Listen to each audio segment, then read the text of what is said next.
শুধু দর্শক, আজ 11টার পরই রায় ঘোষণা হওয়ার কথা আছে, কিন্তু আমরা সকাল থেকেই দেখতে পাচ্ছি এই হাইকোর্টের ভিতরটি সেনাবাহিনী সহ বিভিন্ন প্রশাসনের লোকজন এখানে চৌকস অবস্থায় আছেন এবং কোনো প্রকার যাতে কোনো রকম বিশৃঙ্খল এবং অশান্তি না ঘটে রায় ঘোষণার পরপর, সে কারণেই বাংলাদেশ সেনাবাহিনীর চৌকস যে টিম তারা হাইকোর্টের সামনে এই অবস্থায় আছেন আমরা দেখতে পাচ্ছি।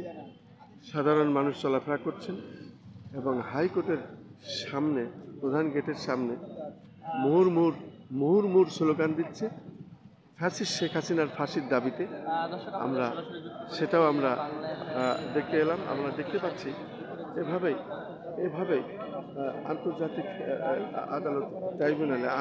ট্রাইব্যুনালে রায় কার্যকর হবে আর কিছুক্ষণ পরেই, এবং সে কারণেই আমরা দেখতে পাচ্ছি এখানে সেনাবাহিনী, র্যাব, পুলিশ এবং প্রশাসনের লোকজন খুব অ্যালার্ট, চৌকসভাবে তারা আছেন। আমরা দেখতে পাচ্ছি হাইকোর্টের মধ্যের ঘটনা এবং আইন শৃঙ্খলা বাহিনী তারা তাদের অবস্থান ধরে রেখেছেন আমি দেখতে পাচ্ছি।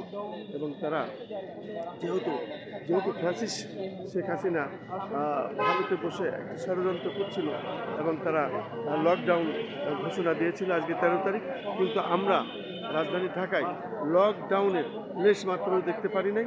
সাধারণ মানুষের সাথে আমরা কথাবার্তা বলেছি, তারা বলেছে রাজধানী ঢাকার অবস্থা অত্যন্ত ভালো এবং মানুষ চলাফেরা করছে স্বাচ্ছন্দ্যবোধ, কোনো সমস্যা নেই। এবং আমরা রায়ের অপেক্ষায় আছি কি রায় হয়, এবং রায়টা ফাঁসির রায় চাই। সেই সাথে যারা এই শেখ হাসিনার সাথে জড়িত ছিল এই হত্যাযজ্ঞের সাথে, প্রত্যেকের ফাঁসির দাবিতেই তারা এইভাবে হাইকোর্টের সামনে আমরা দেখতে পাচ্ছি মুহুর্মুহু স্লোগান দিচ্ছে, মানববন্ধন করছে এবং প্রত্যেকের একই কথা, একই ধরনের মন মানসিকতা যে তারা চায় ন্যায় বিচার এবং সঠিক ন্যায় বিচারের জন্য তারা এইভাবে অপেক্ষা করছেন। আন্দোলন সংঘটিত যে মানবতা অপরাধের মামলায় যে